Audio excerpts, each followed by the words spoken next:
जी ने मतदाताओं का नाम काट दिया है, घुसपैठियों का काम किया है, वगैरह वगैरह ये सब कहा है। ममता जी बहुत हताश हो गई है ना। अब तो लगता है कि सही में आपकी जबरदस्त हार होने वाली है। ममता जी की राजनीति की स्थिति क्या है आप उनके वक्तव्य से समझ सकते हैं। Mamata ji, you are now in desperation. When a leader becomes desperate, then they speak anything. मैं यही कहूंगा, आप बहुत कुछ बोलती हैं, लेकिन आप खरगे साहब की कंपनी में क्यों आ गई हैं? आप तो अनुभवी नेता है ना, मुख्यमंत्री रही हैं। मतलब ममता जी के पैरों के तले की जमीन खिसक रही है। घुसपैठियों पर कार्रवाई क्यों नहीं हो पाई? क्योंकि उनकी सरकार रोकती थी। मैं तो बंगाल में मैंने बहुत काम किया है, देखा है। घुसपैठियों को इनकरेज करती है उनकी पुलिस, बाकी को काम नहीं करने देती है। जहां इस तरह का प्रोटेक्शन तो आप देख रहे हैं, जैसे सर का काम हो रहा है सख्ती से, तो बहुत से घुसपैठिए खुद ही जा रहे हैं और भाजपा की सरकार आएगी और कस के काम होगा। तो ये जो पूरा जनता को झूठ के आधार पर डराने का षड्यंत्र ममता जी कर रही हैं, इसकी मैं बहुत भर्त्सना करता हूं कि सीआरपीएफ लोगों को पीटने के लिए आ रही है। ममता जी, सीआरपीएफ पीटने के लिए नहीं आ रही है। जो आपके काडर निर्दोष वोटर्स को पीट कर वोट नहीं देने देते हैं, उनके वोट के अधिकार का सदुपयोग करने के लिए आ रही है। डर के माहौल को खत्म करने के लिए आ रही है, खौफ के माहौल को समाप्त करने के लिए आ रही है। क्योंकि शांतिपूर्ण चुनाव तो देश के हित में है, संवैधानिक हित में है। हमने तो देखा है कि वहां पर तो आपके काडर के लोगों को लोकल बॉडीज में नामांकन तक नहीं करने देते हैं, फाड़ देते हैं। हमने वहां के कई गांव में यात्रा किया है। अभी मुझे याद है कि एक हमारे उम्मीदवार थी, उसकी बहू थी, वो पेट से थी, इतनी पिटाई की गई, मकान तोड़ दिया गया। मैं अंदर गांव में गया देखने के लिए। तो ममता जी, आज मैं भाजपा के राष्ट्रीय मंच से आपके अतीत को बता रहा हूं। कलकत्ता में वोट नहीं देने दिया जाता, सच्चाई है कि नहीं है? क्योंकि आपके टीएमसी क्लब के गुंडे खड़े हो जाते हैं, लोगों की पर्ची छीन लेते हैं। तो आज अगर चुनाव आयोग ईमानदार चुनाव की कोशिश कर रहा है, तो आप धमका रही हैं। और क्या बोला जाए, अगर आपके लोग judicial officers, lady judicial officers को भी धमकाते हैं 8 घंटे तक, तो इससे अधिक और क्या कहा जाएगा, जो सब सुप्रीम कोर्ट के निर्देश में एसआईआर का काम कर रहे हैं। तो ममता जी, यू आर डेस्परेट। आपकी हताशा देखकर खुशी हो रही है कि आपको भी अपने जाने का इंतजार है। Good luck to you. 4 मई को मिलेंगे आपसे। Thank you. Open to questions now. Devendra जी।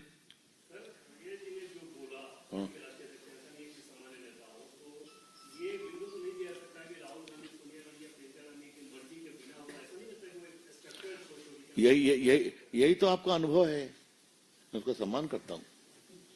ये सब मिली भगत है और कोई नई बात है क्या? जरा देखिए तो उन्होंने क्या क्या नहीं कहा बीजेपी के खिलाफ। लेकिन एक तो ये सरकार झूठ बोलने में माहिर है। क्या मोदी जी के रावण की तरह 100 सिर हैं, ये उन्होंने 2022 में बोला। उसके बाद आपके घर से देश के लिए कुत्ता भी नहीं मरा, मोदी जहरीले सांप जैसे हैं, ये उन्होंने 23 में कहा, कालबुर्गी में। ये सब तो हमारे पास है। तो बिल्कुल मैंने एक विंडो दिया है देवेंद्र बाबू। अगर नहीं कुछ करेंगे तो मतलब है कि उनकी सहमति है, उनका संरक्षण है और उनका प्रोत्साहन है, तीनों। नीरज जी, फिर पवन जी।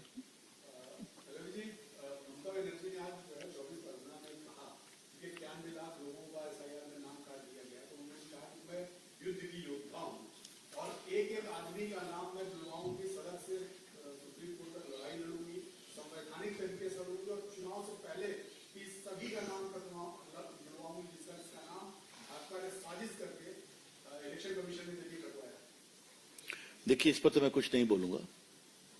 एक ही बात कहूंगा, अब तो सर का पूरा कार्यक्रम सुप्रीम कोर्ट के मॉनिटरिंग में हो रहा है ना। तो ममता जी को सबसे शिकायत है क्या? बीजेपी से है ही है, चुनाव आयोग से है ही है, अब जुडिशरी से भी है। और जिस तरह जजेस को एक प्रकार से बंधक बनाया गया, तो क्या बोलना क्या है? तो फिर कहूंगा ये डेस्परेशन है। और बड़ा सवाल ये है, मैं कहना चाहता हूं आज पार्टी के राष्ट्रीय मंच से, सिर्फ ममता जी को ही क्यों परेशानी है? यूपी में हुआ कि नहीं हुआ सर?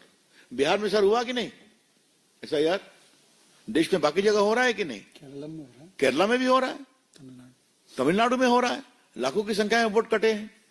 तो आपको क्यों परेशानी है? क्योंकि ये सारे गलत वोट से आप फायदा ले देती। क्या मुझे छुपाने की जरूरत है क्या? मरे हुए लोग वोटर लिस्ट में नहीं रह सकते हैं, आप भी जानते हैं। और उस सबों की पर्ची बन करके वोट पड़ता था, ये कोई छुपाने की बात है क्या? तो ममता जी की पूरी जीत इसी प्रकार से छल से हुई है क्या? तो अब ये नहीं चलेगा। पवन जी। सर, पाकिस्तान के एक मंत्री का बयान आया था कि अब के हम मिसाइल जो है पाक- वो इस पे ममता बनर्जी और अभिषेक बनर्जी का बयान आया है कि देश के गृह मंत्री और प्रधानमंत्री कुछ नहीं बोल रहे हैं, हमारी सरकार आएगी तो हम पाकिस्तान को जवाब देंगे। पाकिस्तान को जवाब तो मोदी जी की सरकार कई बार दे चुकी ना। उरी में दिया, बालाकोट में दिया, पहलगाम में दिया, कसके पिटाई की ना, देखा है ना ममता जी ने। और मैंने ये भी सुना है कि पहलगाम की पूरी घटना को प्रायोजित बता रही हैं।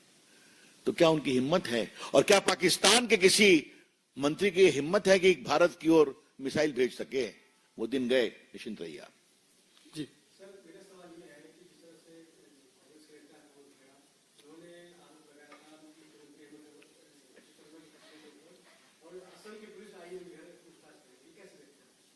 देखिए, उसका बहुत सख्त जवाब माननीय हेमंत शर्मा जी ने दिया, उनकी पत्नी ने दिया है। मैंने देखा है, यह भी कहा है कि वो सारा कुछ एआई जनरेटेड था।